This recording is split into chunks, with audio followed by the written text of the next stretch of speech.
Dos por Dos. Walang takot sa paghimay sa masalimuot na isyu ng bayan.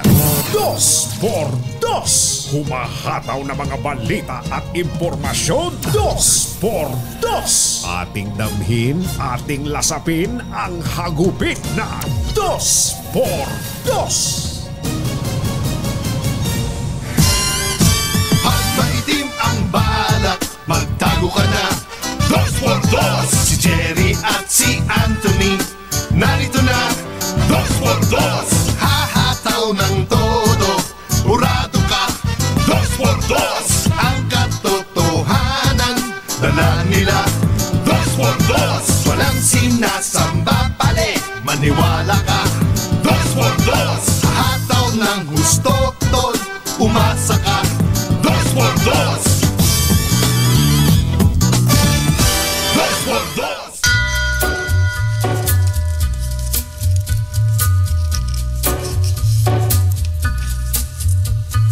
Take a little walk to the edge of Hi. across the Magandang morning. Magandang umaga, bayan! doom as it should. Sa pangalan pa rin po nina Jerry Baha at Anthony Taberna. It's a line Inyo pa rin pong makakasama ngayong Tuesday morning. we are never coming back across the square. Ngayon naman ay holiday. Across the Marami pa rin sa ating mga kababayan ang on a gathering storm. naglalamierda pa rin Handsome man, dahil extended ho ang long weekend. right? Ngayon ay special non-working day. At paalala pa rin ng DOLE, no work, no pay. Pero pagka pumasok ka ay merong 30%. Pero syempre, discretion pa rin yan ng mga employer. Ano po, kung with pay or pay with benefits ang inyo pong Took you hindi pagpasok ngayong araw. destroy. Isang araw po matapos ang pagdiriwang ng Kapaskuhan ng ating mga kababayang Katoliko at ilang pang mga Kristiyano, ngayon din po ginugunita. Ngayong araw ba ginugunita ang anibersaryo ng kilusan ng CPP NPA. Pero bago yan, dun sa kahapon na binabanggit natin, napakaluwag ng daloy ng trapiko nung umaga. Pinatikim lang pala tayo nun. Kasi galing pa sa puyat ang mga tao, no? Pinatikim lang pala tayo ng napakaluwag. Kung maalala nyo ho kahapon, nakapanayam natin sa update sa atin ng MMDA Metro Base. Mula EDSA Balintawak hanggang EDSA Pasay dito sa may Roas Boulevard. Napakaluwag at tuloy-tuloy ang daloy ng trapiko. Don't you worry, buddy. Umaga lang pala yon dahil nung tanghali, pahapon, kaya na ulit, nagsiksika na ulit ang mga sasakyan. Siguro kasi galing din naman sa puyat, ano, at iba't iba rin naman ang mga napuno. Talaga naman ang mga theme park, sa mga amusement park, napuno yung mga pamosong atraksyon. Napuno ang mga zoo. Kita nyo kahapon sa report ni RH29 Boy Gonzales, napakahaba ng pila sa Manila Zoo, ano?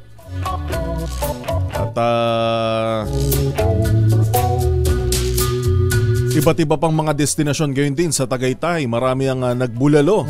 Sa Katunyings din, marami ang nagbulalo.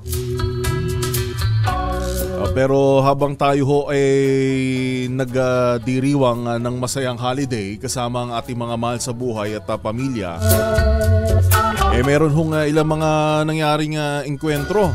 Meron hong mga hindi ka nais-nais na nangyari. Lalo na ho nitong weekend, binabanggit ko sa inyo kahapon, yung mga patay, sugatan. At kahapon nga, sa mismong araw ng December 25, meron hong mga napatay sa bakbakan sa kabila ng unilateral ceasefire ng CPP NPA. Ano ho? Sabi naman ng AFP-PNP, hindi, walang ceasefire dahil kukonti na lang sila. Diba? Yun ang sinasabi, ano?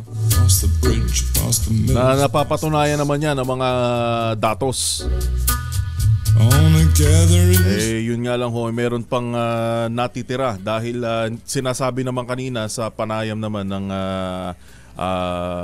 Philippine Army sa Magandang Umaga Pilipinas, sa panayam ni Edniel Parosa, ano ho? Hindi naman hindi mas malaki yung grupo ng mga nandun, ano, hindi malakas yung puwersa ng NPA na nandun, pero nag-request sila ng air support mula sa Philippine Air Force dahil nasa advantageous position sila yung kalaban, ano ho. Saan 9 siyam ho na rebelde doon ho sa Bukidnon. Ang depensa ho ng ating Philippine Army ay naunang pinutukan ang ating mga kasundaluhan at sa ngayon ay nagpapatuloy ang hot pursuit operations. Ngayon lang natin naririnig yung mga hot pursuit operations na yun. Noong kasi direktang sinasabi kapag tinutugis, ayun, patuloy na pinaghahanap po. Nasa 10, hindi bababa o hindi higit sa 10 ang natitirang mga miyembro ng CPP-NPA ho ang tinutugis pa ng ating mga kasundaluhan dyan sa mga iba pang barangay dyan sa Bukidnon. Dahil nga ho reklamo ng mga residente sa pilitan na silang kinukuhanan ng mga supply ng pagkain. Kinikikilan pa, kaya yung mga residente doon nasabi, we can't take this anymore. Gumano na, ano ho? At ni-request na mismo, ni-report na sa ating mga otoridad. So sana ito yung laging maging practice din nasa usaping CPP-NPA pa rin ho tayo, no? Ngayon naman anibersaryo ng CPP-NPA at in effect pa rin yung unilateral ceasefire nila.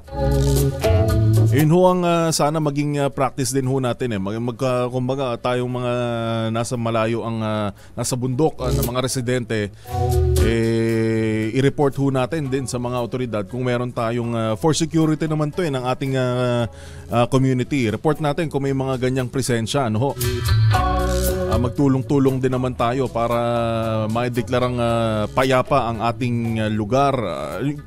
Gabi, anumang oras tayo lumabas, yung wala tayong takot sa dibdib natin na baka anumang oras may mangyaring enkwentro, yung mga ganun ho, ano. Kaya dyan ho, ang sabi ng mga residente ay sa pilitan na silang kinukuhanan ng mga gamit, ng mga pagkain, ano ho. Kaya yung natitira pang NPA na nandyan sa Bukidnon tinutugis ngayon din ng Philippine Army. Nangyari ho itong bakbakan mismong sa araw ng Pasko. Ang mga kumbatsero ng bayan, Katunying at Ka-Jerry, 2x2. Babalik ko ang 2x2 at ang ACS Balita Pilipinas. Ang oras 10 minutes makalipas ang 6:00 ng umaga. This time check is brought to you by ACS Manufacturing Corporation, ISO certified, maker of world-class quality Pride detergent. Number 1. Balitang makatotohanan, balitang maaasahan, ACS Balita. Walang makakaligtas, walang makakalampas. Saan mang sulok ng kapuluan, Luzon, Visayas hanggang Kamindalawan, basta't may balita, ipagwagwagan ng sikat na tagapagbalita. ACS Balita, kasama ang 2x2 tandem Anthony Taberna at Jerry Baha. ACS Balita. Ang programang ito ay hatid sa inyo ng ACS Manufacturing Corporation, ISO certified, maker of world-class quality Pride detergent. ACS Balita. Magandang umaga Pilipinas, Luzon, Visayas at Mindanao. Sa ulo ng ating mga ACS Balita. Pangulong Bongbong Marcos, unang presidente ng Pilipinas na lumikha ng special panel para sa LGBTQIA+ affairs. 4-piece beneficiaries tatanggap ng discount sa kuryente simula sa Enero 2024. Presyo ng paputok bahagyanang tumaas. Pangamba sa COVID JN.1 sa variant, pinawi ng Health Department. Limitadong supply ng lechon sa bagong taon, pinangangambahan. At Boracay dinagsa ng libo-libong turista sa araw ng Pasko. ACS Balita. Yan ho ang ating ulo ng ating mga ACS Balita ngayong 26 ng Disyembre 2023. Sa pangalan pa rin ni na Anthony Taberna at Jerry Baha. Ako po si Yuel Reyes. ACS Balita.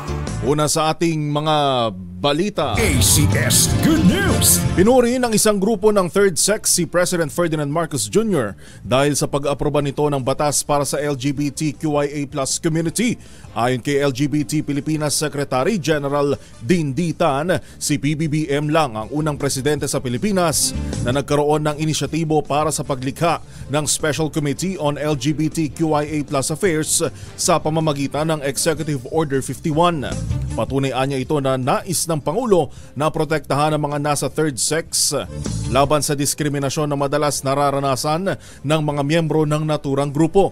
Naniniwala ang grupo na sa pamamagitan ng pagbuo ng komite para sa LGBTQ ay unti-unting makakamit ng mga Pilipino ang equality o yun hong pantay na trato sa mga mamamayan anuman ang kanilang sexual orientation.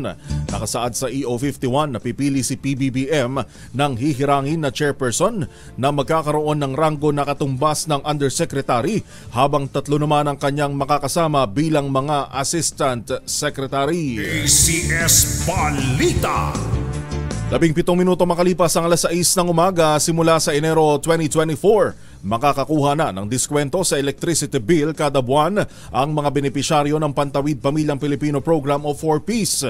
Ito ay sa pamamagitan ng Lifeline Rate Subsidy ng gobyerno sa ilalim ng Republic Act 11552 na nagbibigay ng electricity subsidy sa mga may hirap na pamilya simula sa susunod na taon. Sinabi ni Senator Win Gatchalian, sa pamamagitan ng programa ay tatanggap ng diskwento ang mga rehistradong electricity customer na hindi makababayad ng buo ng kanilang bayarin sa kuryente. Gayunpaman, nilinaw ni Gatchalian na tanging mga kabahayan lamang na kumukonsumo ng 100 kilowatt kada oras kada buwan ang kwalipikado sa electricity subsidy at yung mga rehistrado lamang sa programa.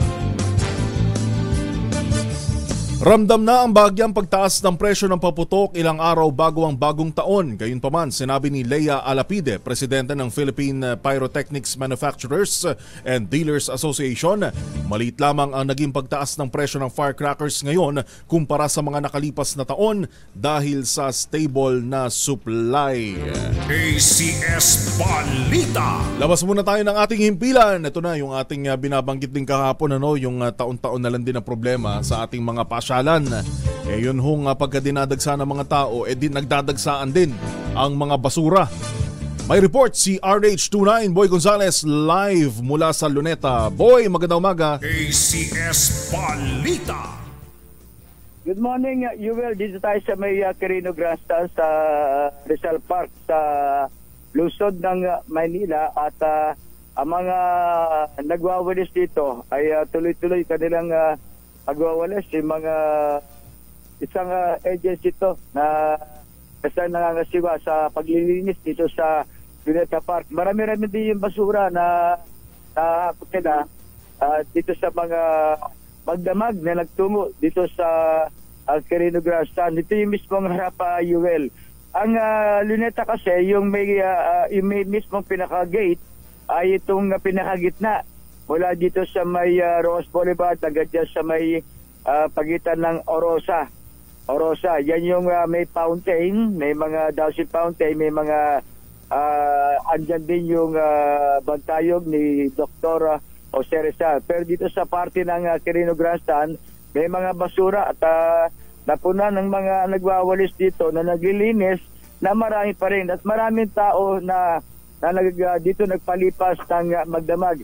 Kasi yung pinakagitna nitong Rizal Park, UL, ay sarado hanggang alauna ng madaling araw kanina. Kaya yung iba nang pinalabas na yung mga nagtungo sa nagpasko dito sa Rizal Park ay dito sila naglipat para magpahinga sa magdamag. alamin ko lang yung mga tagali, marami bang basura na nawawalis pa na? Oo, at gaano karaming truck na? Supot pa lang po. Tatlo. Pero maraming alas wala ka magwalis alas 5:30. Magano po, 5:30. 5:30.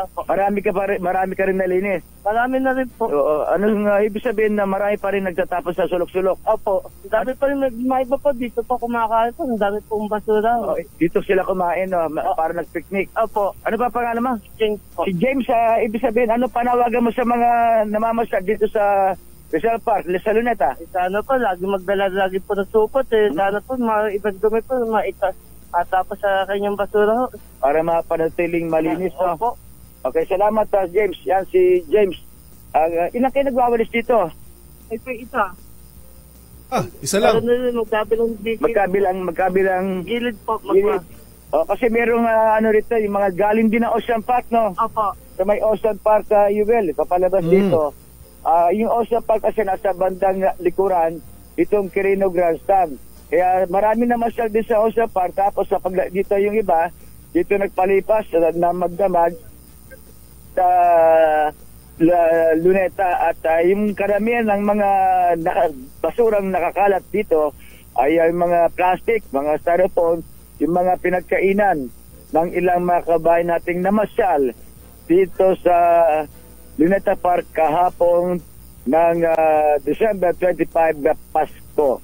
Mula sa kauna-una sa Pilipinas, DCRH, ito si Boy Gonzales, tuloy-tuloy sa pagbabalita, tuloy-tuloy sa serbisyo, sama-sama tayo, Pilipino. Maraming salamat, 29 Boy Gonzales. ACS Balita. 22 minuto makalipas ang alas 6 ng umaga, kinumpirma ng Department of Health na nakapasok na sa bansa ang COVID-19 JN1 sa variant. Makaraang 18 katao ang natukoy sa isinagawang genome sequencing. Ayon sa Health Department, ang mga sample ay sinuri mula November 16 hanggang December 3, pero gayunpaman pinawi ng DOH ang pangamba ng publiko at tiniyak na lahat na natukoy na kaso ay nakarecover na.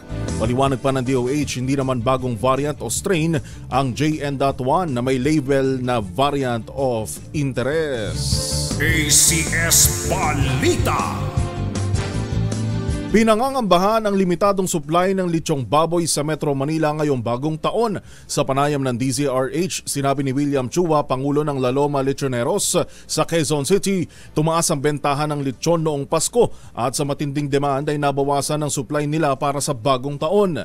Dahil dito inaasahan na baka tumaas pa ang presyo ng lechong baboy dahil sa mataas na demand, ngunit kakulangan ng supply. ACS Balita. Sa iba pa nating mga balita, nasa 5,000 turista ang naitalang bumisita sa Boracay Island noong Pasko.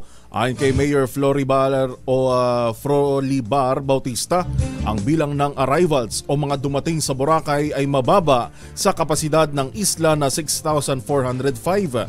Sinabi naman ni Bautista na mahigit 2 milyong guest ang nagpunta sa isla ng Boracay bago sumapit ang Pasko. ACS Balita. Pabalikan pa natin ang iba pang mga balita at reports dito pa rin sa ACS Balita sa 2x2. Pilipinas, ang oras 24 na minuto makalipas ang alas 6 ng umaga. Walang balitang makakaligtas, walang balitang makakalampas, saan mang sulok ng kapuluan, mula Luzon, Visayas hanggang sa Kamindanawan. Basta may balita, ipagwawagwagan ng sikat na tagapagbalita, ACS Balita. Ang programang ito ay hatid sa inyo ng ACS Manufacturing Corporation, ISO Certified, maker ng world-class quality Pride detergent.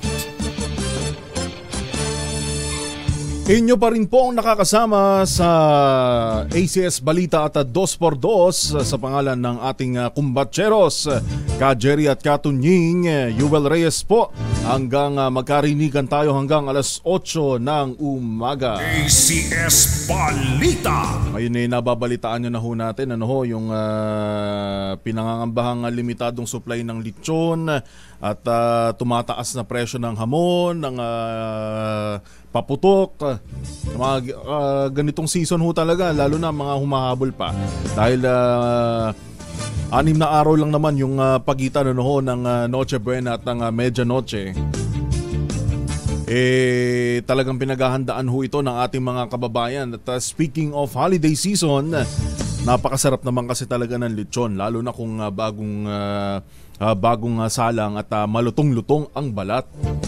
Kaya lang, pagka sinamahan natin ng iba pang matataas din sa kolesterol na pagkain, lumalabas din ang ating problema sa kalusugan.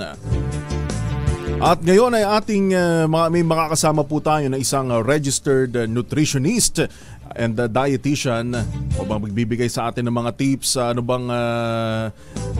mga practice siguro natin, mga nakakaugalian na natin na gawin tuwing ganitong season, holiday season, na mali pala. Lalo na gusto kong unang-una itanong yung tama ba yung pag-uulit-ulit ng ulam? Kasi maraming niluluto, marami tayong inihahandang pagkain at ginagawa lang ho natin fini-freezer tapos paulit-ulit na iinitin. Yun ba okay lang yun? Ikaw ba paulit-ulit ka rin na nag-uulit ng pagkain, nag-iinit? Minsan pagka mga ganitong panahon talaga. Si Miss Mary Clarice o Macy Lopez, isa pong registered nutritionist and dietitian, kasama na po natin. Miss Macy, good morning po. Yuel Reyes, maraming salamat po sa pagsama sa amin ngayong umaga.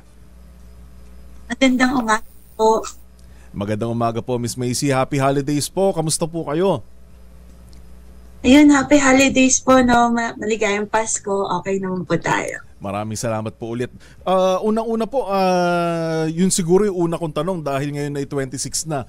Okay lang ba pagka marami tayong inihahandang pagkain at inilalagay lang sa ref or sa freezer at paulit-ulit din natin tong iniinit? Ayan, common po, naghahanda po tayo ng napakarami. So, yung mga sobra, talagang iniimbak po natin or ini-store natin sa ref para maluto ulit. Though, okay lang naman po ito. Typically, yung mga lutong bahay, tumatagal yan ng 2 to 3 days. Pero kapag naka-freezer po, pwede siyang umabot ng 1 week. Ang problema lang po natin dito, hindi na kasing ganda ng quality nung unang pagkaluto natin yung pagkain. Pero pwede pa rin naman po. Mas maganda, advisable, 2 to 3 days, ikonsumo na natin yung mga pagkain. Pero wala naman pong kumbaga magiging komplikasyon kung sakaling initin natin tapos ibabalik ulit sa freezer tapos iinitin tapos ibabalik ulit natin sa ref. Ayan. So, ang advice po natin, once na freezer na siya, tapos nilabas para initin, hindi na maganda na ibalik ulit. So, dapat isahang beses lang. Kung mag-freezer tayo at plano natin na paunti-unti, ilagay natin sa separate na mga containers, hindi sa isang malaking lagayan. Para distansyado natin itong sukat na ito ay para sa almusal, ito naman yung para sa tanghalian hanggang hapunan po. Para ma-avoid natin yung paghalo-halo ng mikrobyo. At hindi rin naman kasi masarap pagka inilalabas mo na defrost mo na tapos i-frost mo ulit sa initin, nawawala din yung lasa pagka gano'n.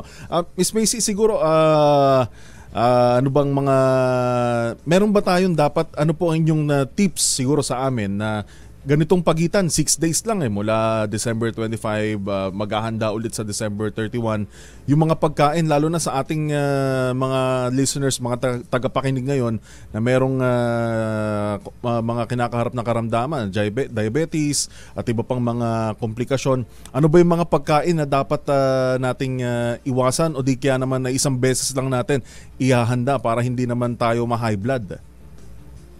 Yan, karamihan po ng Pilipino may diabetic, meron pong hypertensive, matataas ang cholesterol, uric, na nagtataasan lalo sa ganitong season po. So, advice natin, of course, kahit naman meron po tayong inihahanda ng mga mamantika, maaalat at matatamis, wag po natin kakalimutan na maghalo ng mga gulay pa rin. Hindi naman necessary na kailangan salad lang yung kakainin ng diabetic natin. Kahit po side dish lang, o kaya nakahalo na sa ulam, maglagay tayo ng mga gulay, kung kaya pa rin po maglagay tayo ng mga prutas para hindi tayo totally nakarely sa mga dessert natin na puro cake, donut, o kaya mga tsokolate. So meron pa ring variety ng mga fresh na food item. And of course, hinay-hinay pa rin po sa pagkain. No? Huwag masyadong lalantakan yung mga alam nating bawal para sa kalusugan natin. Pero nakasanayan din kasi natin, lalo na ng ating mga tito at tita, mga nanay, na okay lang kumain ng bawal. May pangontra naman. Okay lang ba ito, Miss Macy? Actually, dito po tayo nagkakaroon ng problema po, no? Kasi ang mindset po natin, kapag holiday season, okay lang nakainin lahat. Kasi pagdating po ng January, doon na lumalabas ang mga komplikasyon, no? Marami pong tandaan po natin, maraming na-ospital na Pilipino pagdating ng Enero, no? Hindi natin gustuhin na mangyari po yun sa atin. So, kahit pa unti-unti po, tikim-tikim tayo sa mga bawal sa atin na pagkain, pero in small amounts lang, para at least matikman natin, pero huwag tayo sa sobra. Kasi ang sarili natin, kapag may sakit na tayo, nandyan na yan, pwede pong matrigger pa rin ng mga kinakain natin. And eventually, hindi siya maganda para sa overall health natin. Opo. Ito, may susunod akong tanong. Kasi ako dati, mahilig ako sa hipon, mga shrimp, Pero nitong napapasobra na, lalo na yung sugpo, pag naparami, medyo nag-iiba na yung pakiramdam ko . Pero dati hindi naman ako gano'n. Possible ba yung mga pagkain na kinakain natin, mga paborito nating pagkain, kapag napasobra tayo ng intake, darating yung panahon na magkakaroon tayo ng allergic reaction sa food na yan? Yes, posible po, no? So, ang katawan natin, meron din limit yan. So, even if wala po tayong allergy before sa certain na pagkain, pwede po tayo mag-develop ng adverse reactions in the long run. So, ang advice talaga natin, para hindi tayo umabot sa ganito, paunti-unti, enjoyin natin yung pagkain, pero hindi sobra-sobra. Laging in moderation pa din. Ayun, at siguro po, ano bang mga inyo pong food recommendation? Kayo po mismo, ano po ang inyong food preparation, food diet, lalo na sa mga ganitong panahon upang makaiwas sa mga sakit na common sa atin dito sa Pilipinas? Yan, dahil maikli lang po ang pagitan ng Pasko at Medianoche, no? So for sure maghahanda ulit. Ang natin dyan, advice, wag tayong masyadong mag-restrict ng pagkain, no? So kung gusto nating maghanda ng typical na Filipino na handa, okay lang. Pero wag nating kakalimutan na bawasan natin yung portion sizes. Wag naman sobrang dami, lalo na kung oonti lang naman tayong kakain. Wag dadami masyado para hindi din tayo matempt na kumain ng masyadong madami. And of course, hindi dapat mawawala sa pagkainan ang lagi nating in-advise, gulay, prutas, variety po, hindi laging baboy, no? Pwede din naman manok, isda, meron din tayong mga alternatibo, mga hindi masyadong mataas sa cholesterol na pagkain, hindi kailangan iprito, no? Yun yung mga options natin lagi. At creative na rin naman ngayon at resourceful na rin yung karamihan sa ating mga kababayan na hindi na yung mga kaugalian na puro makokolesterol na pagkain. At meron na rin naghahanda ng mga parang meron din kasi nung vegan na para siyang meat pero hindi siya meat, Yes, yung parang mga veggie meat po natin. Marami pong naghahanda nan as is, katulad din ng mga typical na dishes natin na Pilipino, pero vegan yung gaman. So magandang alternatibo po yun. Hindi ba ito nakakasama, Miss Macy? Wala ba itong ibang maging epekto sa atin? Kasi kalasa talaga Wala ba ibang hinahalo dito na posible namang makasama sa atin? Actually po, wala naman po. No? Ang usual na mga vegan meat po na ginagamit ay galing pa rin po sa gulay. No? Yung mga tokwa, dun pa rin nanggagaling po yung ingredient niyan. So okay na okay kasi mataas pa rin po ito sa fiber. Though medyo mababa ang protina nito kaysa sa regular na sources natin. No? Na karne, chicken. Pero at least it can suffice. No? Lalo na kung bawal ka talaga sa masyadong makarne at matataba. So magandang alternatibo para hindi natin ma-miss yung mga ganitong pagkain. Ayun. At last na naman po, Miss Macy, ano po ang inyong maipapayo sa ating mga lolo't lola, mga nanay at tatay na maghahanda ngayong papalapit ulit na December 31 matapos maghanda kahapon? Ayun po, no? So, maliban po sa moderation sa pagkain, of course, kapag nagpa-prepare po tayo ng pagkain, ugaliin po natin na i-secure na malinis yung paglulutuan, malinis yung mga iluluto, at lalong-lalo na maghugas ng mabuti bago magluto. Very common po ang food poisoning, food spoilage sa panahon ngayon.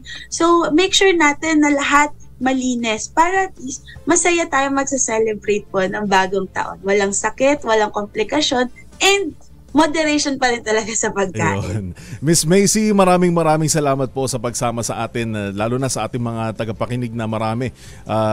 Maraming yung mga ganitong paalala na paulit-ulit natin naririnig, pero kailangan talaga nating madiin sa ating isip na para hindi tayo magkamali sa mga pagkaing ihahanda pa rin natin at ligtas tayong makakatawid sa taong 2024. Miss Macy, maraming salamat po.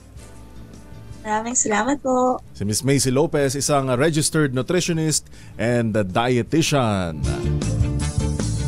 Pilipinas, ang oras 39 minutes past the hour of 6. Babalik ang 2x2 at ang ACS Balita. Walang balitang makakaligtas, walang balitang makakalampas, saan mang sulok ng kapuluan. ACS Balita! ACS Balita! Ang programang ito ay hatid sa inyo ng ACS Manufacturing Corporation, ISO Certified, maker ng world-class quality Pride detergent. 19 na minuto na lang bago mag-alas 7 ng umaga sa ilan pa nating mga ACS Balita. ACS Balita! Naging generally peaceful ang pagdiriwang ng Pasko sa buong bansa. Ayon kay Colonel Gene Fajardo, tagapagsalita ng PNP, nakapagtala sila ng 34 na focus crimes sa bisperas ng Pasko. Mababa ito ng 66.34% kumpara sa 101 insidente ng krimen na naitala noong nakalipas na taon. Ito ay kinabibilangan ng kaso ng murder, homicide, physical injuries at rape, theft, robbery, carnapping at pagdanakaw ng motorsiklo. 6 katao naman na inaresto ng Philippine National Police dahil sa illegal na pagpapaputok ng baril. Ayon kay Colonel Gene Fajardo, tagapagsalita ng PNP, isa sa mga naaresto ay pulis na 3 beses nagpaputok ng baril sa Davao City. Gayunpaman, wala namang nare-record insidente ng stray bullet o pagkasugat dahil sa ligaw na bala. Samantala, sinabi naman sa DZRH ni Colonel Fajardo na walang naitatalang biktima ng stray bullet. Pero doon sa 6 na katao na yon, 2 yung mula sa PNP, 2 yung kanilang kasamahan, 2 naman sa kasundaluhan at 2 yung hindi pa tukoy kung ano ang kung sino ang nagpaputok ng baril. Ayun ho. Pero sa kabila ho nun, sinabi ng ating kapulisan ng PNP na hindi pa rin seselyohan ang mga baril ng mga pulis na nakagawian na ng mga nakalipas na taon. Pero nitong mga past years, hindi naman nagselyo na ng baril. Dahil sabi nga ng PNP, tiwala sila sa kanilang mga kasamahan na professional na at hindi na magpapaputok pa ng baril tuwing pagsalubong sa bagong taon. ACS Balita! Nakapagtala na ang Philippine Department of Health ng 28 biktima ng paputok. Sa tala ng ahensya, may 16 na bagong biktima ng paputok na kanilang naitala simula sa bisperas ng Pasko hanggang alas 6 na umaga kahapon. Nasa pagitan ng 16 hanggang 35 taong gulang ang edad ng mga biktima na karamihan ay mga lalaki habang ang isa ay babae. Isang insidente ng sunog dahil sa paputok din ang naitala sa Marikina City kung saan 2 ang nasawi. Oras natin 6:44 ng umaga. Yan po ang kabuuan ng itinampok sa ating ACS Balita sa pangalan ni Anthony Taberna at Jerry Baha. Ako po si Yuel Reyes. Balitang makatotohanan, balitang maaasahan. ACS Balita. Ang programang ito ay hatid sa inyo ng ACS Manufacturing Corporation, ISO Certified, maker ng world-class quality Pride detergent. RH Number 1. Jerry Anthony Taberna, Jerry Baha, ang samahang pinatibay na ng panahon. 2. por dos. Dos por dos.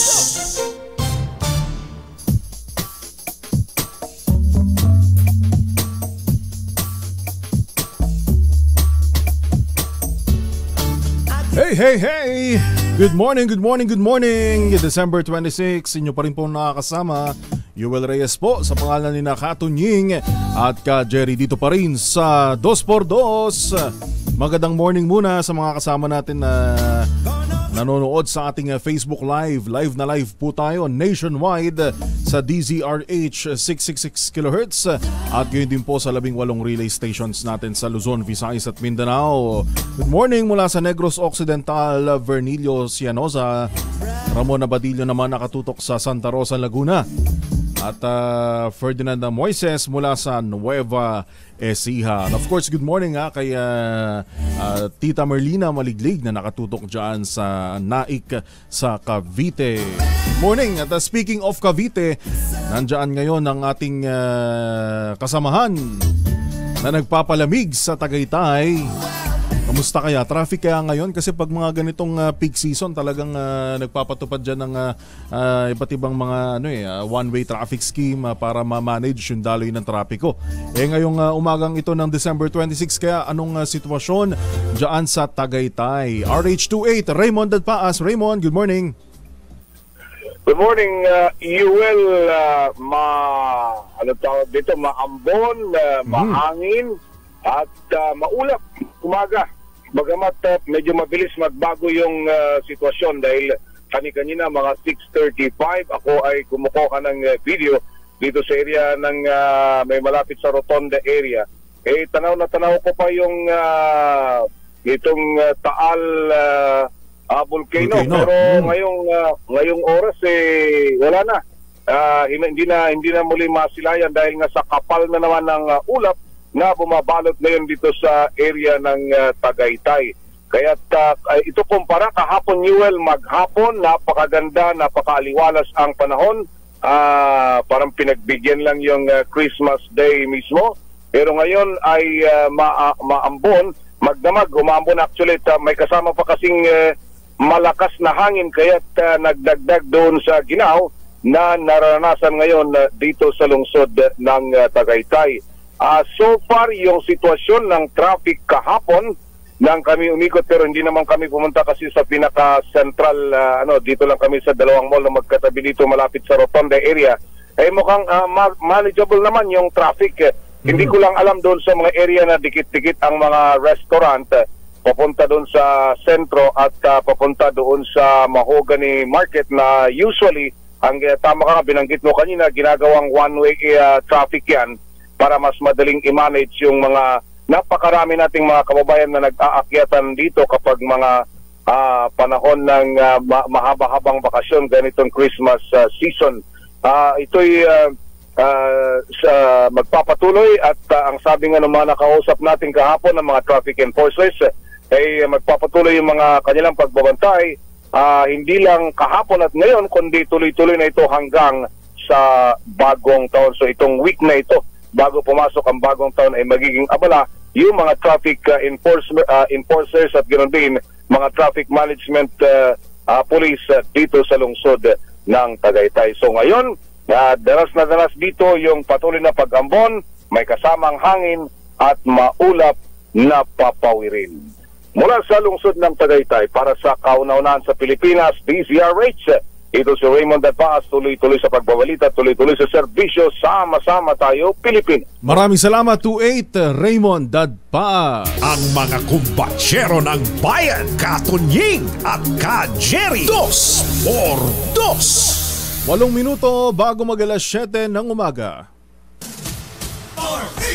Number 1. Lawang to. Kaya kung maitim ang balak, magtago ka na. Anthony Taberna, Jerry Baja. 2x2.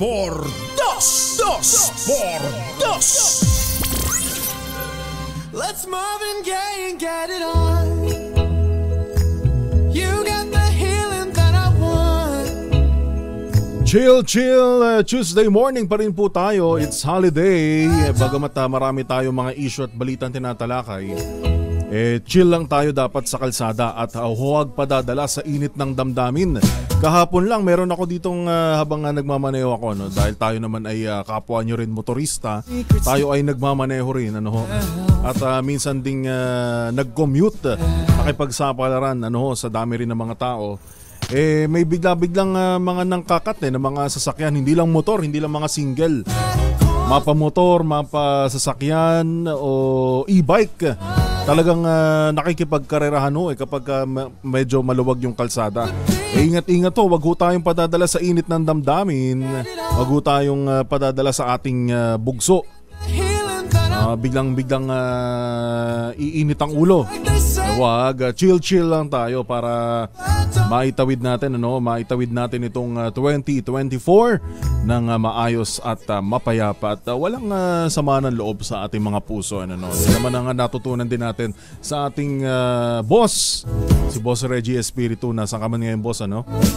Yan ang tao talagang boss namin na hindi nagdadala ng galit. Masayang tumawid ng 2024 nang walang tinatanim na galit sa ating kapwa, sa ating mga mahal sa buhay, sa ating pamilya.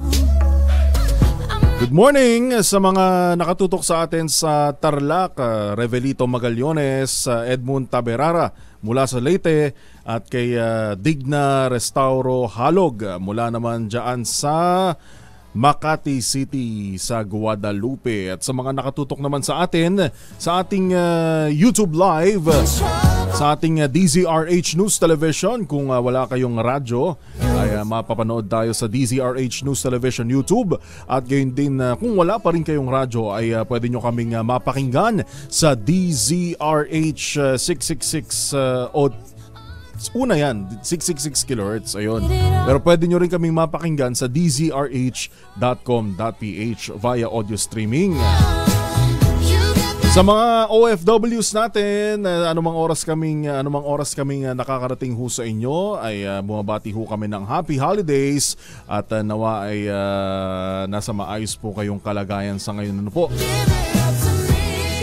Ferdinand Moises mula sa Nueva Ecija, mula naman sa Belgium with love, parang DZRH with love ni Ka Andy Verde. Namabati si Mercy Roger. At marami rin tayong natanggap na komento, ano ho, tungkol dun sa mga topic natin kanina na common mistakes na ho natin, ano ho, yung nag-iinit ng pagkain, tapos babalik na naman sa freezer, pag na-defrost na, ibabalik ho ulit. Nako, yun daw po pala ay nakakasama na sa kalusugan at meron ng mga mikrobyo na kumakalat-kalat, ano ho, kaya iwasan ho natin na kumain ng mga nakailang init na. Pero kung okay lang naman yung iinitin natin, yung sakto lang, para dun naman sa kakainin natin, para hindi ho masayang yung pagkain at ganun pa rin ma-maintain yung lasa, ano po. Isang minuto na lang bago mag alas 7 ng umaga, meron ho tayong mga naitatalang biktima na naman, ano ho, ng paputok. Sa latest count natin ho dito sa binabasa ko ngayon ay meron tayong 28 na nabibiktima ng mga illegal na paputok. At sabi nga ng PNP ay maging yung mga online sellers na nagbebenta online ho, walang kawala. Kung dito sa Rapido Hataw Balita sa DZRH walang kawala ang mga malalaking balita, sa PNP walang kawala maging yung mga online sellers, yung mga nagbebenta ho online ng mga illegal na paputok. At sabi nga ng ni Colonel Fajardo, tuloy-tuloy yung crackdown sa kanila, at as of yesterday ay 34,034 na mga illegal na paputok ang kanilang nakukumpiska. Kaya para sa maayos at mapayapang pagdiriwang ng bagong taon, iwasan na ho natin gumamit ng mga illegal firecrackers. At manood na lamang sa mga community display. Pero paano nga yung katulad nung merong isang insidente na nanonood lang mismo dun sa community display, natamaan na ng paputok, nagkaroon ng injury. Dapat din naman sa ating mga LGU, huwag magpabaya. Ulang ang takot sa dalawang to. Kaya kung maitim ang balak, magtago ka na. Anthony Taberna, Jerry Baha. 2 por 2. 2 por 2. Pilipinas, ang oras 1 minuto na makalipas ang 7:00 ng umaga.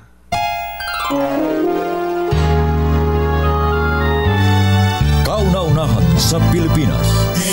NBC Manila Broadcasting Company.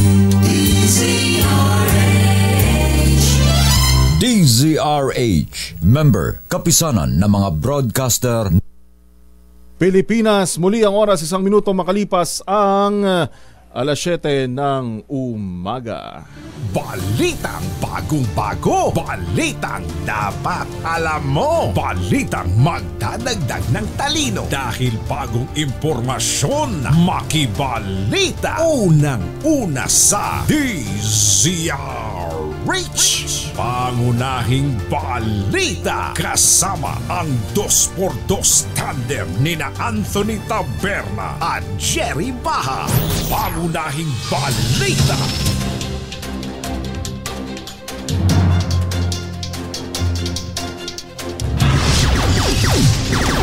Sa ulo ng ating mga pangunahing balita, Armed Forces of the Philippines nagkasa ng hot pursuit operation sa mga nakatakas na miyembro ng NPA matapos ang Christmas encounter sa Bukidnon.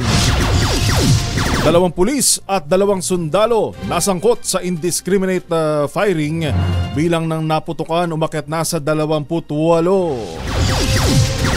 Umaslang sa kapatid ng stepmom ni Colleen Garcia, umamin sa krimen. 2 dayuhang pedophiles, ayun ang mga pumapatol sa mga menor de edad, hindi pinapasok sa bansa.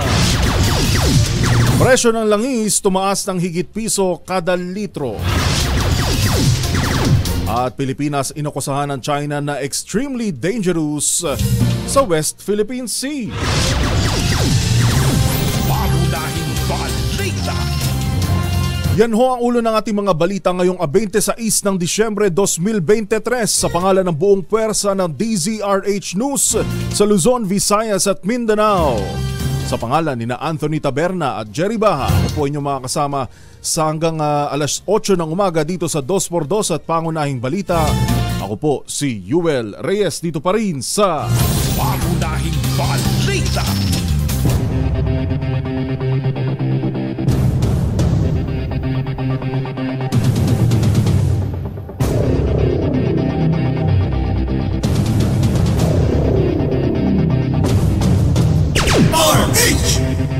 Pilipinas, una sa ating mga balita, tuloy ang hot pursuit operations ng Philippine Army laban sa mga natitirang miyembro ng New People's Army sa Malaybalay, Bukidnon. Ayon kay Lieutenant Colonel Louie De Maala, Public Affairs Office Chief ng Philippine Army, bukod sa 9 na nasawi sa bakbakan kahapon ay may ilan pang miyembro na nakatakas. Gayunman, sinabi ng opisyal na posibleng magkawatak-watak na rin ang natitirang miyembro ng grupo sa Bukidnon dahil kaunti o nasa 10 na lang sila base sa kanilang pagtaya.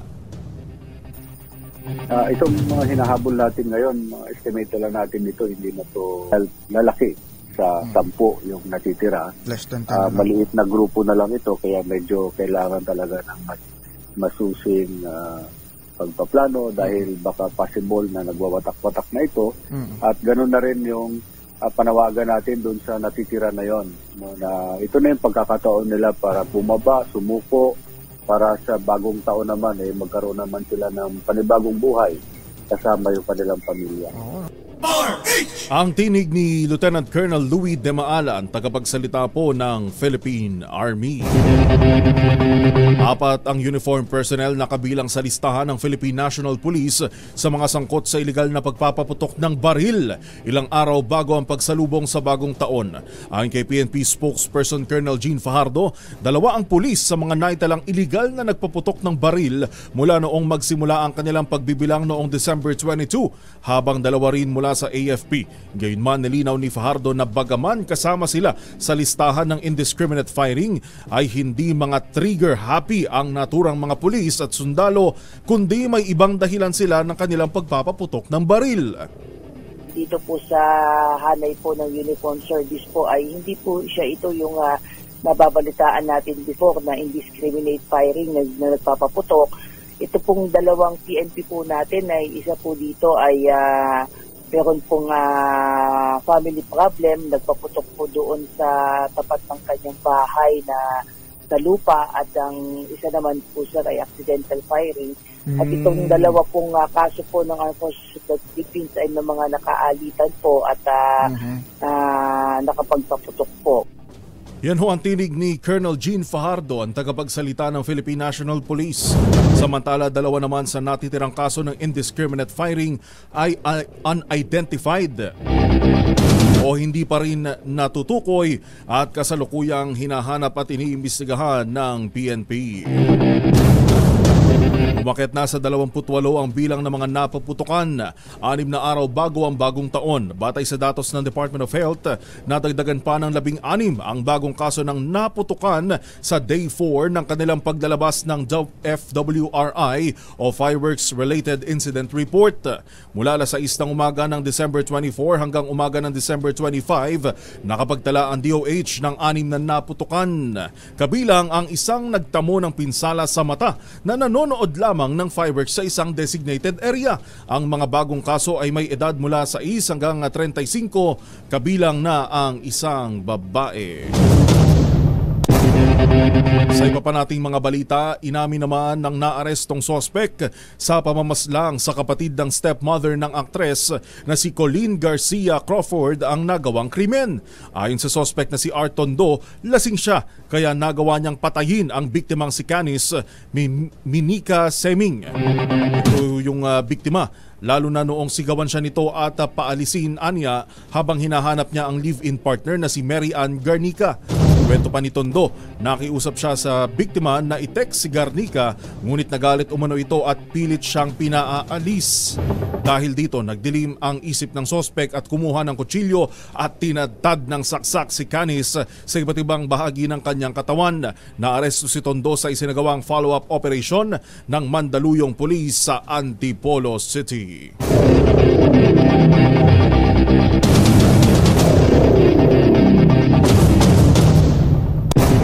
Sa iba pa nating mga balita, pinigilan ng mga tauhan ng Bureau of Immigration o BI ang pagpasok sa bansa ng 2 foreign nationals. Nabatid na magkahiwalay na dumating sa NAIA sa magkahiwalay na terminal ang mga foreigner na kinilalang sina Gideon Hayes, isang Australiano, at Amerikano na si James Riley Grant.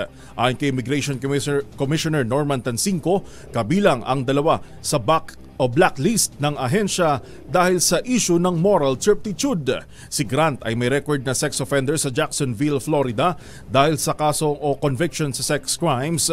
20 taon na ang nakalilipas. Nahaharap naman si Hayes sa kasong 2 bilang o 2 counts ng indecent treatment sa mga bata at may 2 taong probation sentence kung saan inamin ito na nagpapadala siya ng pera sa mga ito sa Pilipinas na nakilala niya sa online na may kinalaman o na may kasamang sexual services. 7:09 ng umaga, isang bangkay ng lalaki ang natagpuan sa abandonadong container van sa barangay 95, Kaibaan, Tacloban City. Nadiskubre ng mag-asawa ang katawan ng lalaki na agad naman nilang inireport sa mga otoridad. Ayon sa scene of the crime operative sa Soco, wala silang nakitang indikasyon ng foul play sa nasabing insidente.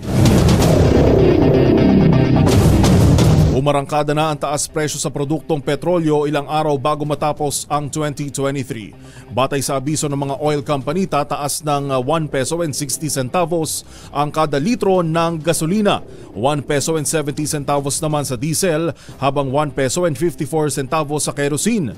Ito na ang ikalawang sunod na linggo na tumaas ang presyo ng diesel sa bansa.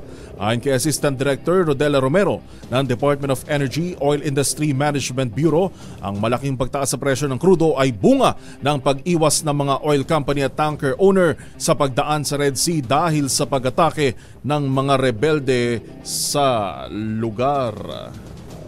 Pangunahing balita!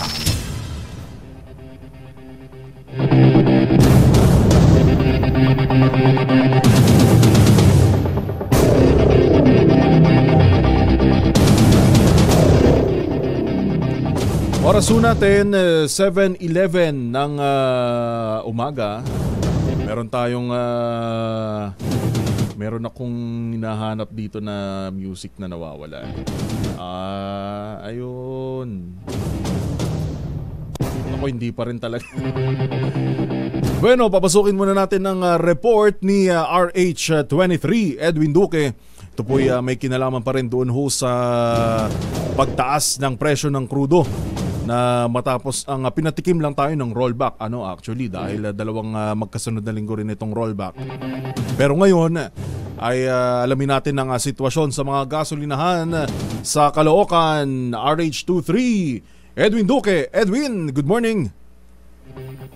Good morning, Yuel. Insakto alas 6 ngayong umaga ay tumasta yung presyo ng diesel at gasolina at kerosene sa ilang mga gasolinahan dito sa Caloocan. Nagtaas ng piso at 60 centavos bawat litro naman sa gasolina dito sa Shell, sa Serrano Street, sa Grace Park, Caloocan. Piso naman at 70 centavos sa diesel, piso at 59 centavos naman sa kerosene.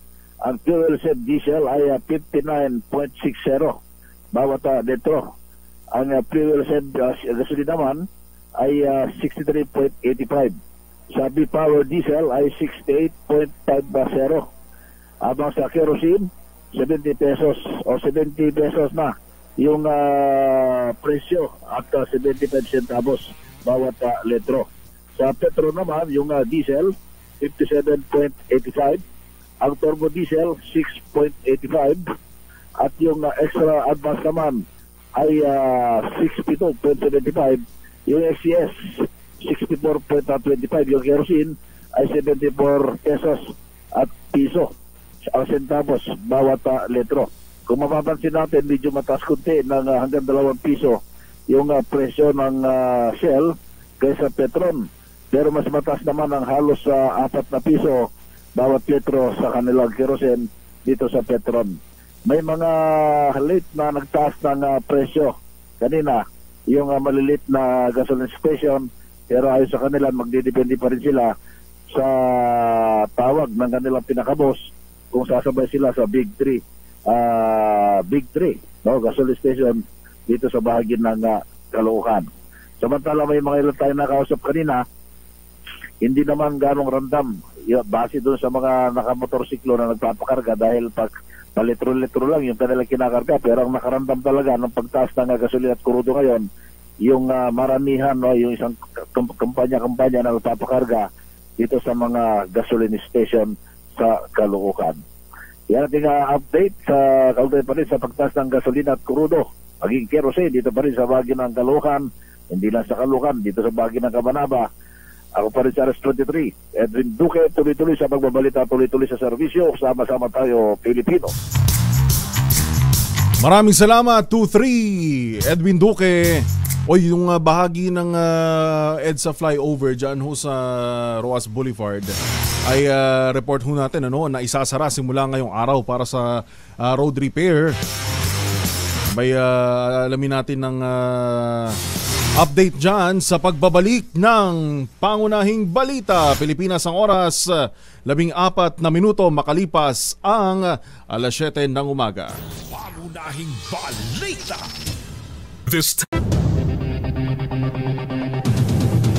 Nagbabalik pa rin ang mga malalaking balita dito pa rin sa Pangunahing Balita. Inyo pa rin pong nakakasama sa pangalan ni na Anthony Taberna at Jerry Baha. Ako po si Yuel Reyes. At syempre kasama pa rin ho natin ang ating mga taga-subaybay, lalo na ho sa iba't ibang mga palengke, sa kalsada, na kasama ho natin ngayon at nag-aalmusal na mga ininit, mga inihanda kahapon o nung December 24 ng gabi. Kasama natin Jing Ramirez mula sa Taiwan, Pangasinan, Jimmy Lee Repato.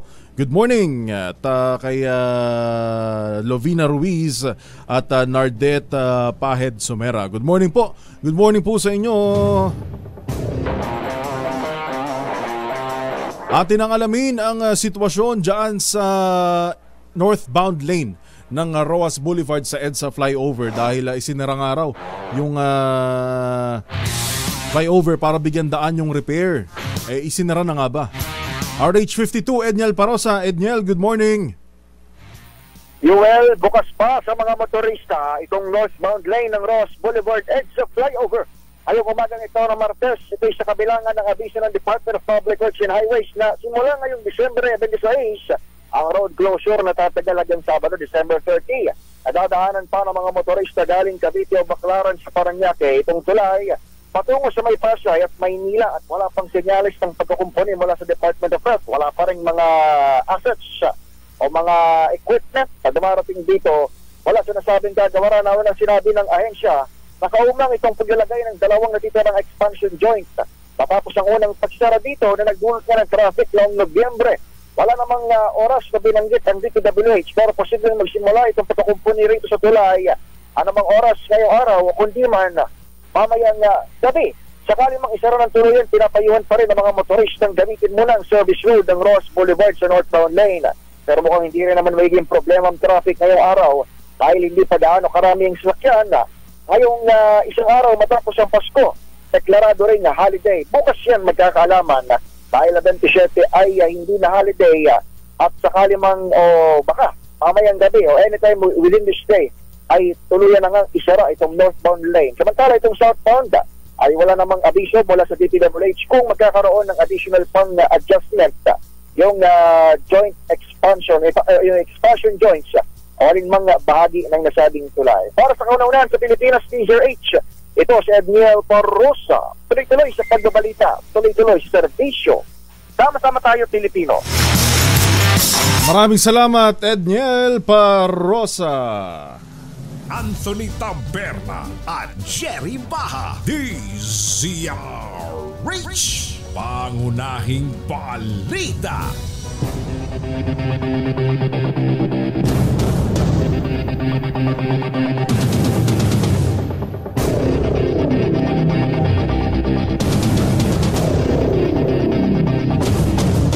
Tuloy pa rin sa ating mga pangunahing balita ngayong alas 7:23 na po ng umaga.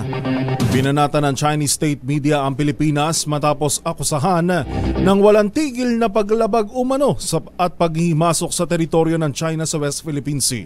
Nakasaad sa komentaryo nito na extremely dangerous o lubhang mapanganib sa peace at stability sa rehiyon ang ginagawa ng Pilipinas.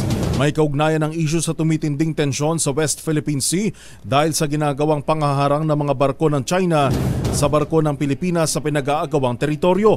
Samantala, wala pang reaksyon ang Department of Foreign Affairs at National Task Force ng Pilipinas tungkol sa patutsada ng China. Pinuri naman ng isang grupo ng third sex si President Ferdinand Marcos Jr. dahil sa pag-aproba nito ng batas para sa LGBTQIA+ community. Ayon kay LGBT Pilipinas Secretary General Dean D. Tan, si PBBM lang ang unang presidente sa Pilipinas na nagkaroon ng inisyatibo para sa paglikha ng Special Committee on LGBTQIA+ Affairs sa pamamagitan ng Executive Order No. 51. Patunay anya ito na nais ng Pangulo na protektahan ang nasa third sex laban sa diskriminasyon na madalas nararanasan ng mga miyembro ng naturang grupo. Pinasalamatan naman ni Vice President Sara Duterte ang mga frontliner na hindi nakapiling ang kanilang pamilya sa pagdiriwang ng Pasko dahil sa kanilang trabaho. Kabilang sa tinukoy ng Vice Presidente ay ang mga dumalo ay ang mga sundalo, pulis, bumbero, doktor, nurse at iba pang healthcare workers, disaster response personnel at lahat ng emergency responder at quick response team. Ayon kay VP Sara, nagsisilbing pag-asa at katatagan ang sakripisyo ng mga frontliner para sa Diyos at pamilya habang sumisimbolo rin ito sa katapangan at pagkakawang gawa. Dagdag pa ng Vice Presidente, hindi naman napapansin ang kanilang sakripisyo ay nagdudulot ito ng karangalan sa kanilang pamilya. Hiling niya na kahit malayo ang mga frontliners sa kanilang pamilya ay maramdaman pa rin niya ang pagmamahal at pasasalamat para sa bayan at mga kababayan.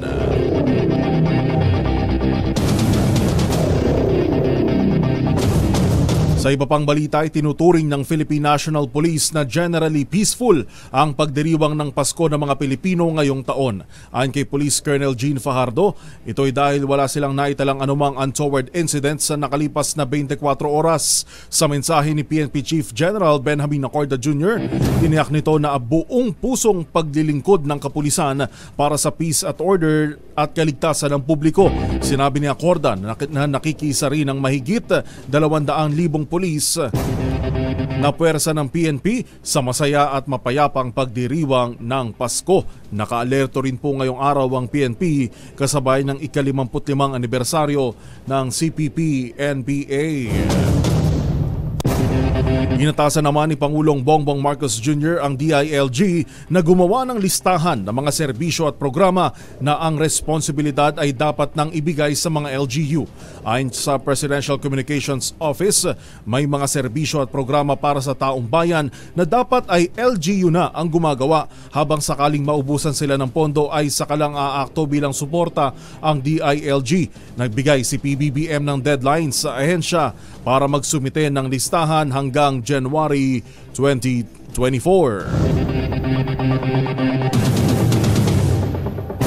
Sa iba pang mga balita ay pinatupad ng lokal na pamahalaan ng Parañaque City ang mandato na gawing requisite ang pagpapalagay ng CCTV cameras bago ma-renew ang mayor's permit.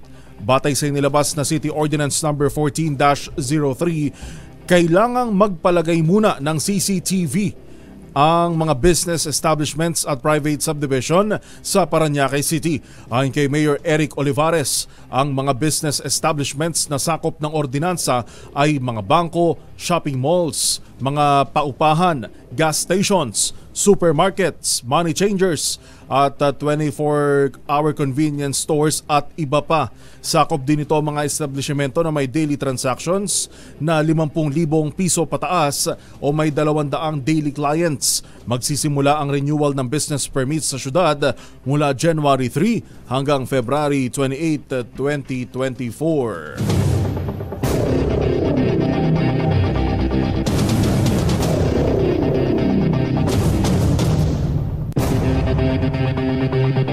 2 minuto bago mag-alas 7:30 ng umaga, umaasa ang grupong Piston na maglalabas na ng desisyon ng Korte Suprema kaugnay ng petisyon sa Temporary Restraining Order o TRO ng jeepney phase-out sa ilalim ng PUV Modernization Program.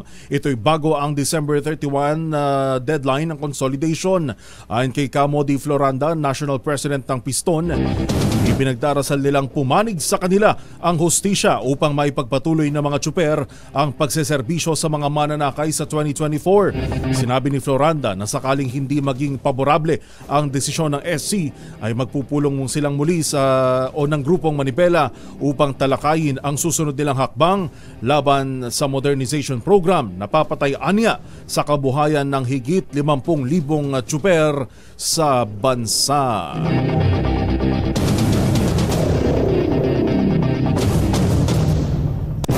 Nanindigan naman ang Department of Health na mabisa pa rin ang COVID-19 vaccine laban sa bagong subvariant na JN.1.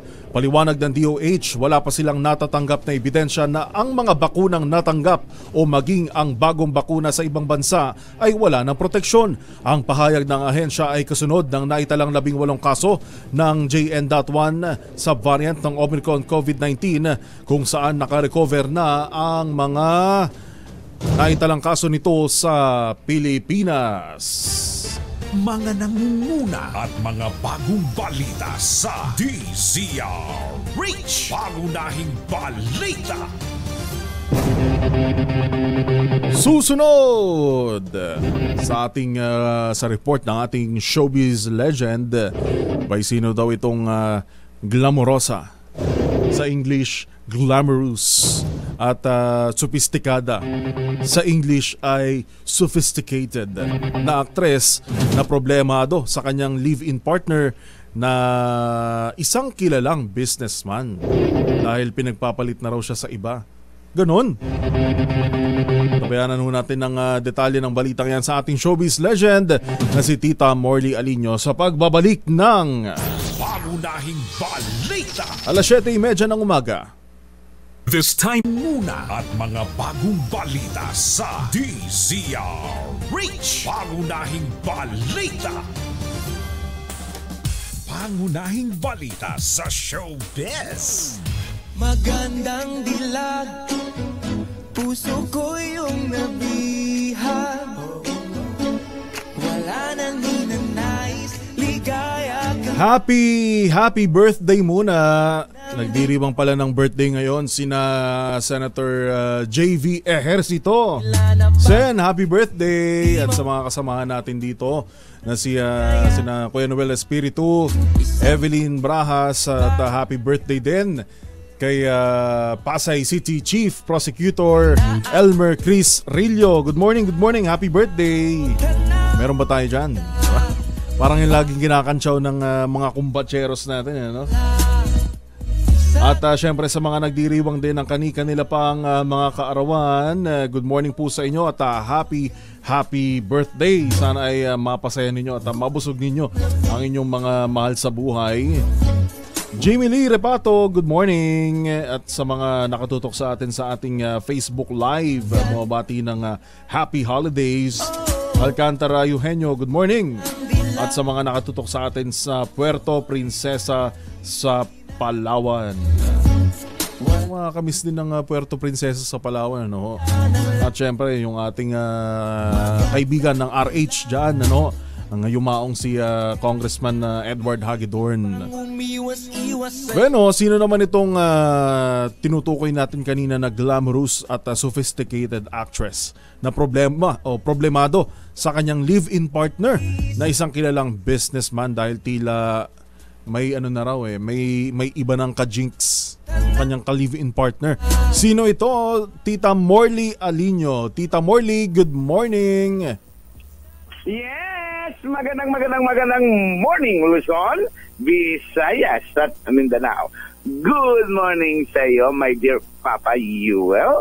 Well, nakakaluka si super mega nakakabaliw ang isang actress na glamorosa dahil napapraning siya ngayon sa kanyang jowang businessman at ang dahilan ay may bago itong kakuyangan na isa ring maganda, maputi at sexy actress.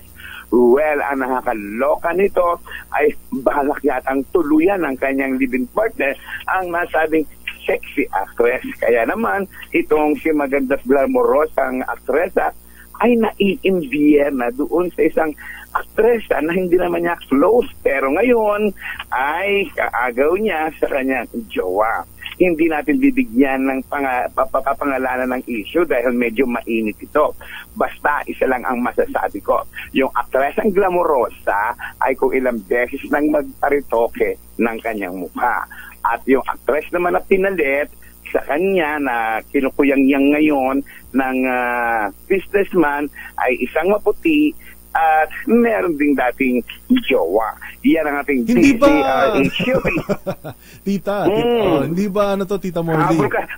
Habol ka talaga, ha? Naghahabol ka talaga, ha? Na-curious bigla. Tita, di ba may asawa to ngayon? Sino yung maputing actress? Oh, yung maputi. Wala. Wala na. Oo, wala na. Wala na siyang jowa. Kaya naman, available siya. Kaya, imbyer na sa kanya ngayon, yung glamorosang aktresa. Ayan. Clue number 1. Yan nga, naibigay ko na nga yung clue. Baka mamaya, jowayin na ako. Yan ang ating busy. Sa mga gustong, ng clue, ayan. Hindi, i-friend na lang nila ako sa Facebook. I-friend nila ako sa Facebook. Tita, yung yung YouTube mo. Tsaka YouTube ko. Puntahan nila yung YouTube ko na Morley Alinio, ito ang tundo. And thank you so much kay Mami. Kay Mami Sherry Ramirez. Magaling ka, Mami Sherry Ramirez sa yung sakit. Ayan, yan ating DZRH Bisates News. Ito po ang inyong RH47, Morley Alinio. Tuloy-tuloy sa pagbabalita, tuloy-tuloy sa serbisyo. Sama-sama tayo, Pilipino. Babu! Pangunahing balita sa kalusugan. Sa ating health news, may sikreto ang mga health conscious upang hindi sila gaanong tumaba at magkaroon ng Dyspepsia ba ang basa di? Dyspepsia sa gitna ng nakatatakam na mga handang pagkain tuwing Pasko at Bagong Taon. Ito ay ang pagnguya ng kanilang pagkain ng mabagal. Payo ni Dr. Alana Biggers ng healthline.com, mas mainam kung ngunguyain ang iyong pagkain ng 32 beses bago mo ito lunukin. So 32 times para hindi tumaba. Nangunguyain yung pagkain, ano? Yan ay upang matiyak na napiraso mo ito ng maigi bago pumunta sa iyong tiyan, nang sa gayon ay mas madali itong matutunaw. Bukod dito, sinabi rin ng Biggers na mabagal ang proseso ng utak kapag tayo ay kumakain, kaya hindi kaagad nito napoproseso kung tayo ay busog na. Sa ating balitang sports, handa na para sa makasaysayang undisputed title fight sina Marlon Tapales at Naoya the Monster Inoue sa Tokyo, Japan mamaya. Matapos ang isang buwan na training sa Baguio City na tumapak sa 121.25 pounds si Tapales, habang 121.75 naman si Inoue, batay sa kanilang official weigh-in kahapon sa Yokohama Bay. Sa tulong ng promotion ng 8th Division World Champion na si Manny Pacquiao, mapapanood ang 12-round fight sa Signal TV at Arena Plus na ipapalabas na ngayong araw. Sumayin nyo na po ang kabuuan itinampok ng mga balita sa pangunahing balita sa pangalan ni Anthony Taberna at Jerry Baha. Ako po si Yuel Reyes. Pilipinas, ang oras 41 minuto makalipas ang alas 7 ng umaga. Bordos!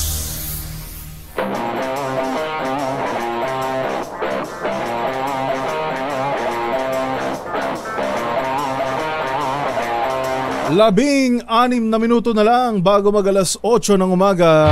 Atin mo nang alamin, kamustahin ang sitwasyon dyan sa isang terminal sa Quezon City. Alam nyo kasi kahapon o kagabi, medyo bumuhos daw no? Bumuhos yung mga pasahero na bumibiyahe dyan sa PITX. Dito kaya sa Jackliner Bus Terminal. Kamusta RH5 Val Gonzales? Val, magandang umaga.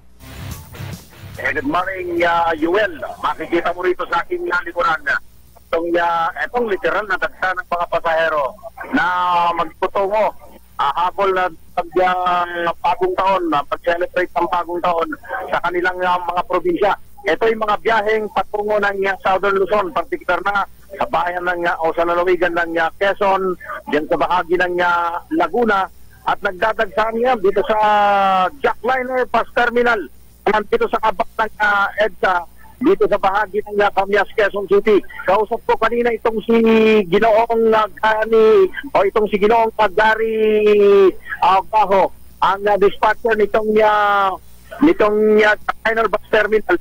Kanyang binabanggit, wala namang kakulangan dun sa mga bus na pumibiyahe. Pero ang binabanggit niyang problema, Yuel, ay pagtungo rito ng kanilang mga bus na dating ng Southern Luzon, dahil yung mga bayan-bayan na dinadaanan dyan sa bahagi ng Lucena at iba pang mga lugar dyan sa may bahagi ng Quezon ay nagkakaroon ng traffic, kaya nagkakaroon din ng delay yung pagdating dito ng mga unit, yung kanilang mga unit na nakataktang bumiyahe ngayong umagang ito para maghatid ng mga pasahero yan sa bahagi ng Southern Luzon. Ito pang mga lugar yan sa Southern Luzon, particular na pabayan ng sa mga lugar sa lalawigan ng Laguna, particular na sa Calamba, yan sa may Lucena sa Quezon, at iba pang mga lugar. Kaya nagsimula itong pagdagsa ng mga pasahero na ito. Wala pa kaninang mga bandang alas 6 ng umaga hanggang sa mga oras na ito. Pero kanyang pagtitiyak nitong Ginoong Gary Baho, ang dispatcher ng Jackliner Bus, ay makakauwi lahat itong mga ito. Nagkakaroon lamang ng delay dun sa pagpasok ng National Capital Region nitong mga bus na patungo ng bahagi ng Southern Luzon. Yung ibang mga terminal ng bus Yuel, dito sa kahabaan ng Takbaw, hindi naman nakakaranas ng ganitong pagdagsa ng mga pasahero, kundi ito lamang inutumog na yon ay itong mga bus terminal o itong bus terminal na ito ng jackliner na patungo nga dyan sa bahagi ng Southern Luzon, partikular na sa Quezon at talawigan ng Laguna. Yung sa UL. Tiniyak na makakauwi silang lahat dyan Ang tanong anong oras? Dahil ganyang karami yung buhos ng mga pasahero, anong oras nga sila makakasakay? Ayan nga lang, konting tiis nga lang kung kayo sasakay dito sa may bahagi ng liner Kamyas terminal nila dahil hindi nga matiyak ang dating gawa nga nung mga traffic na nararanasan ng mga bus na pabalik ng National Capital Region dahil dun sa pagkaan nga dun sa mga bayan-bayan ay nagkakaroon na ng mga traffic na nararanasan. Tiyaga-tiyaga lang, hindi matiyak pero sapat. Pagtitiyak ng papunuan ng jackliner, sapat ang kanilang mga bus unit na bibiyahe at mag-atid ng ating mga kababayan patungo sa iba't ibang mga probinsya ngayong ilang araw bago ang pagsalubong ang taong 2024. So yan ang sitwasyon mula rito sa Jackliner Bus Terminal dito sa EDSA Kamyas dito sa Quezon City. Pagkataon na una sa DRH, ako naman Val Gonzales, tuloy-tuloy sa pagpabalita tuloy sa serbisyo. Sama-sama tayo po, Pilipino.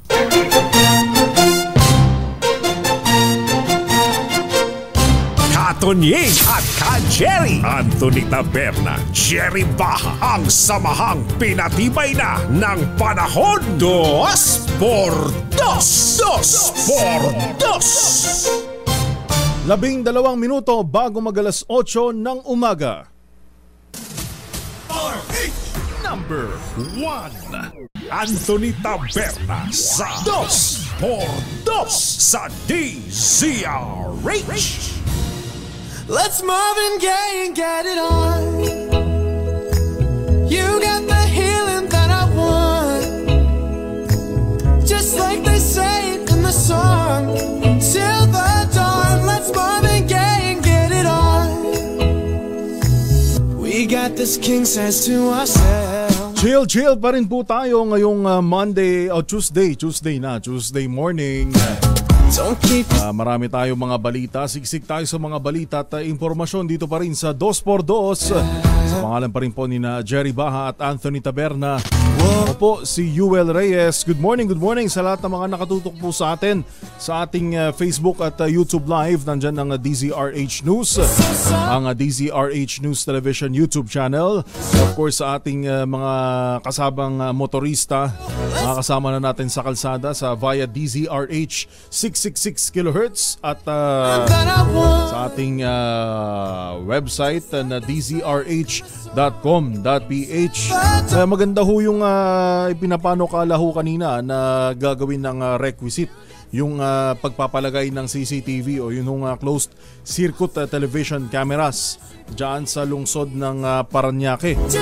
Pero dapat palagay ko dapat hindi lang ito sa maganda na sinimulan to ng Parañaque at maging pauna na rin to sa iba pang mga lungsod na magsisunuran na magpakabit na ng CCTV, gawing requisite, gawing bago makakuha ng mayor's permit, dapat merong CCTV camera.